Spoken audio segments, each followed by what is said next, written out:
Social networking సైట్లు జీవితంలో భాగమైపోయాయి. Facebook, ట్విట్టర్లు పాతవైపోయాయి. ఇప్పుడు లేటెస్ట్ ట్రెండ్ వాట్సాప్. ప్రెజెంట్గా ఫుల్ క్రేజ్ ఉన్న ఈ మొబైల్ అప్లికేషన్ పెను మార్పులే తెచ్చింది. కానీ కుటుంబాలలో మాత్రం కల్లోలం రేపుతోంది. 2 రోజుల కిందట వాట్సాప్ వాడొద్దని వారించిన భర్త భార్యను ఏకంగా కడతీర్చాడు. ఆ ఘటన మర్చిపోకముందే మరో ఘటన చోటు చేసుకుంది. వాట్సాప్లో పరిచయమైన అబ్బాయిని నమ్మి ముంబైకి చెందిన ఓ అమ్మాయి నిండా మునిగింది.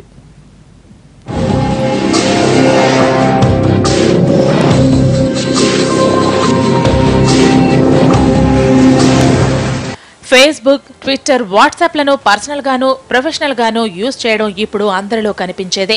ముంబైకి చెందిన సాఫ్ట్వేర్ ఇంజనీర్ సాహితి అందరిలాగే సోషల్ నెట్వర్కింగ్ సైట్లను వాడుతోంది. ఆమె వాట్సాప్ నెంబర్కు కొంతకాలంగా మెసేజ్ల వరద పారుతోంది. కానీ ఒక్కదానికి రిప్లై కూడా ఇవ్వలేదు సాహితి. కానీ ఓ బలహీన క్షణంలో ఓ మెసేజ్కు మాత్రం రిప్లై ఇచ్చింది. అవతలి వ్యక్తి నెమ్మదిగా చాటింగ్లోకి దించాడు. ఫేస్బుక్ అడ్రస్ ఇచ్చాడు. ఇంకేముంది, ఇటు వాట్సాప్ అటు ఫేస్బుక్ రెండింటిలోనూ చాటింగ్. ముఖాలు కూడా చూసుకోకుండానే మొదలైన పరిచయం ప్రేమగా మారింది.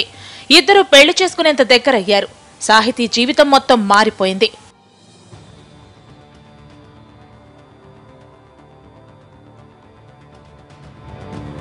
సాహితీ ప్రేమలో పడిన వ్యక్తి హైదరాబాద్కు చెందినవాడు. చాటింగ్లో సాహితీని హైదరాబాద్కు రమ్మని అడిగాడు. హోటల్లో కలుద్దామని అనుకున్నారు. రూమ్ కూడా బుక్ చేశాడు. ముంబై నుంచి సాహితీ హైదరాబాద్కు వచ్చేసింది. చాటింగ్లో కలిసిన వ్యక్తిని కలుసుకుంది. హోటల్ రూమ్ లో దిగింది. ఇద్దరూ కలిసి 2 రోజుల పాటు హైదరాబాద్ లో చట్టాపట్టాలేసుకుని తిరిగారు. ఈ మధ్యకాలంలో బంజారా హిల్స్ పోలీస్ స్టేషన్ పరిధిలో ఒక ఇన్సిడెంట్ జరిగింది.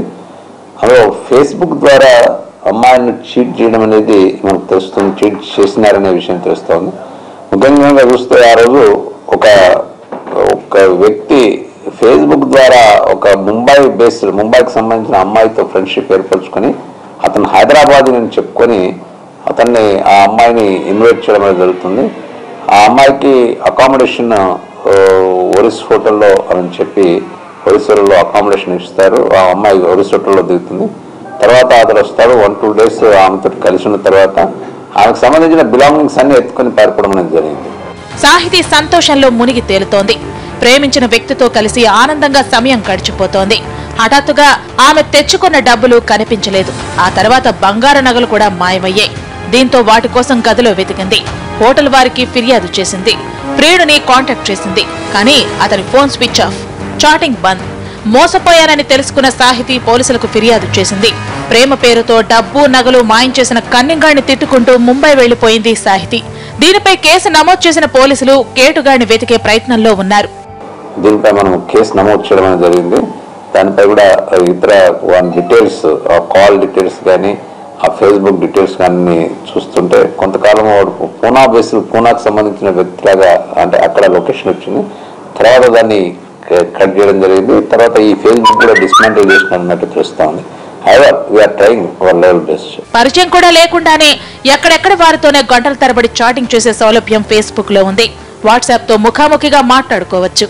ఇదే వేదికగా ఎంతో మంది నెటిజన్లు జంటలుగా మారారు. కానీ కన్నింగ్ మెంటాలిటీతో ఉండే వాళ్ల బుట్టలో పడ్డారా, మీరు బుక్ అయిపోతారు. గుర్తు తెలియని వ్యక్తుల నుంచి వచ్చే మెసేజ్లకు రెస్పాండ్ కాకపోవడమే బెటర్.